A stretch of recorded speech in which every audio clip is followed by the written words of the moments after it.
Nakatry na ba kayong mamukot dito sa kilid ng suba at makakuha ng iba't ibang klase ng isda at di na namin pinasaylo at nagkisikisi pa at susubahin namin dito sa kilid ng suba at magtuwa na rin ng bisaya na manok at mag-food trip na rin at for sure na mabubungkag na naman at mawawagtang yung mabaho nito kung samahan niyo kami.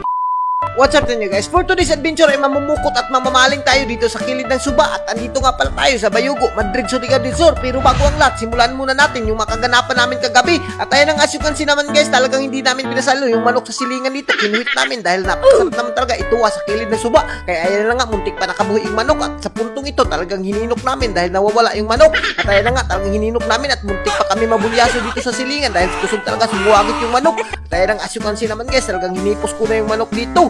At sa puntong ito ay kinaumagahan at napakaganda naman talaga dito sa probinsya. Makikita mo talaga yung mga manok dito at iba't ibang klase ng mga taniman. At ayan na nga, as you can see naman guys, simulan muna natin yung isang magandang umaga na nagkakape at napakasarap din naman talaga ng kape dito sa probinsya at hindi ka magmamahay. At as you can see naman si Ivy guys, talagang bagong gising rin siya. At sa puntong ito ay nagpasubo na nga kami ng init dito dahil pipispisan namin yung manok na kinuha namin kagabi. At ayan ang as you can see naman guys, baka may mag-claim nito, impas kape. At siyempre hindi mawawala talaga yung kapayas dito, kaya nanguhit na nga ako at di ko na pinasaylo yung kapayas na napakasarap naman talaga. Ito talaga yung kagandahan dito sa probinsya dahil libre lang talaga yung magulay. At ayan nga, as you can see naman guys, ready na kaagad kami dito at inandam na namin yung makagamitan namin dito dahil pupunta kami doon sa suba dito sa Bayugo, Madrid at mamumukot kami. At ayan nga, as you can see naman guys, hindi na kami nagpadugay-dugay. Napakaganda naman talaga ng suba nila dito at sobrang linis pa at napaka-presko pa talaga ng suba nila dito at walang mga basura na kahit anong makita mo at sobrang linis at hindi ka talaga magmamahay. At alam nyo ba guys, ganitong manager trip talaga yung palagi namin hinahanap, kaya talagang pagsabi ni Yoyoy ay nandito kami sa suba nila, ay di kami kaduha-duha. At siyempre init sa nakagad yung mga gamit natin at yung lamisa natin na aesthetic talaga. At ayun nga, binutang ko na dito sa kilid ng suba at natatakot lang kami dito dahil medyo uwan-uwan at magkabahain kami.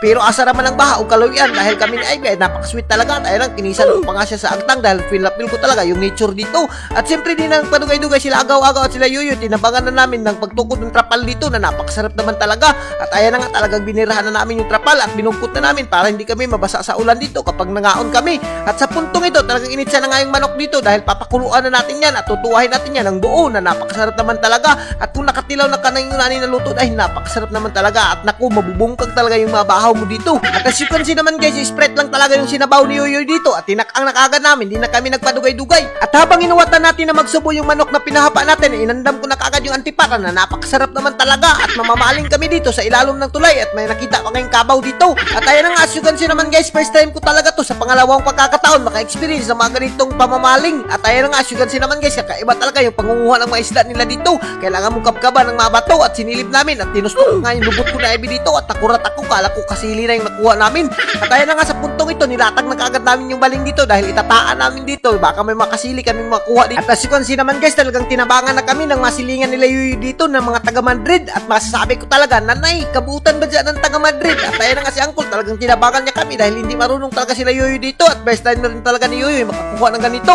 At ayan na nga, ginuyod na nga namin yung baling, titingnan namin kung mamakuha pa kami dito. At ayan na nga, as you can see naman guys, pagtingin namin ay medyo marami-raming sagbot at medyo bukya yata kami dito at may nagpabuang-buang na kasili at ayan ang kinitkit na nga ni Uncle. At dahil medyo ipit kami dito at medyo zero yung kuha namin at talagang hindi kami susuko, mamumukot na naman kami dito at napakalisod naman talaga yung agdagihan namin dito dahil isang sipyat mo lang ay parang mabubuak talaga yung ulo mo. At ayan na nga si Ivy, umambak pa nga dito sa kanal dahil napakasarap naman talaga. At siyempre umambak na nga rin ako, napakalisod naman talaga dito, napakasagbot, baka makatamak kami ng mga has dito, naku, impas kami, baka sa langit na talaga kami mag-food trip dito. At sa puntong ito, inandam na kagad yung mapukot natin na gagamitin natin dito at iba't ibang makukuha daw yan ng mga tilapia at mga ahoan. At ayan na nga si Uncle, napakagaling talaga sumahom at si Yoyoy, tumabang na nga rin siya. At ayan na nga, as you can see naman guys, pag dating namin ni Uncle, di ko na nakita videohan lahat pero nahuma na talaga si Uncle. At ayan na nga, medyo may kuha na nga siya sa likod na napakalaki talaga at medyo nakurat ako, napakalaking hawan naman talaga yung nakuha ni Uncle dito. Naku, nakaka-proud talaga si Uncle, napakagaling-galing talaga ng mga taga Madrid. At siyempre dahil nagugusla kami, pinaspasan na kaagad namin pagtanggal sa pukot at mga tilapia yung makuha namin dito at mga hawaan na napakasarap talaga yan isugba. At as you can see naman guys, ngayon lang talaga ako makakakain ng hawaan dito na kuha pa galing sa Madrid. At ayan nga, as you can see naman guys, hinawakan ko na kaagad yung kuha dito dahil susugbahin natin yan at tinusok ko na nga yung kawayan yan para maging malasa ang sinugba natin. At sa puntong ito, hinipos na kaagad ni Ivy yung pukot para mapuslan rin naman siya. At ayan nga, as you can see naman guys, napakagaling pala humipos ni Ivy. At siyempre hindi na ako nagpaidugay-dugay at talagang hinalingan na namin at sinugba na namin yung hawaan na napakasarap naman talaga at pati rin yung tilapia. Naku, mabubungkag na naman talaga yung bahaw niyan. At sa puntong ito, saktong-sakto nagsubo na rin yung manok na pinakuluan namin at medyo malambot-lambot na yan. Naku, napakasarap naman talaga niyan at tinilawan ko na at for sure na mabubungkag na naman talaga yung bahaw nito sa sabaw na napakasarap naman talaga. At speaking of bahaw, talagang nilatag na kaagad namin yung bahaw namin dito at binungkag na nga ni agaw-agaw dahil sobrang nagugusla na talaga kami at hinaon na nga namin yung manok namin na napakasarap naman talaga. At sa di nakakaalam, alas 2 na nga pala to ng hapon dito pero di kami nagpatinag at talagang nagfood trip pa rin kami. At ayan na nga, as you can see naman guys, talagang napakasarap ng tinuwa, sinagulan ng kapayas at ayan na nga, nilangkat ko na kaagad yung tiil ng manok dyan na Bisaya na galing pa sa silingan. At shoutout nga pala sa silingan nila Yuyoy dito na napakasarap talaga yung manok mo na Bisaya. Mabuhay ka idol hanggat gusto mo. At ayan na nga, talagang di na kami nagpatinag, sinimulan na kaagad namin yung pagbungkag ng bahaw dito at siyempre hindi ko na pinasaylo talaga yung hawaan nila na ngayon ko lang patitikman sa buong buhay ko.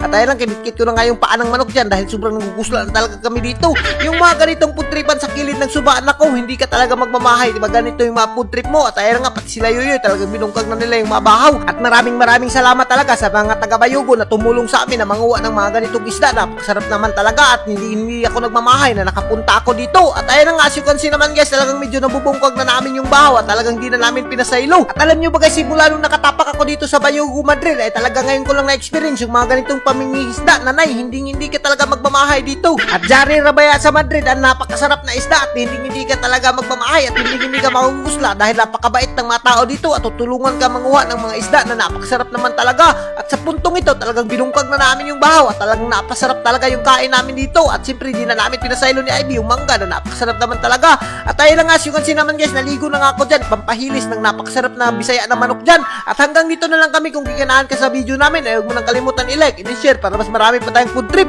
Thank you and God bless you all. Mabuhay kayo hanggat gusto nyo.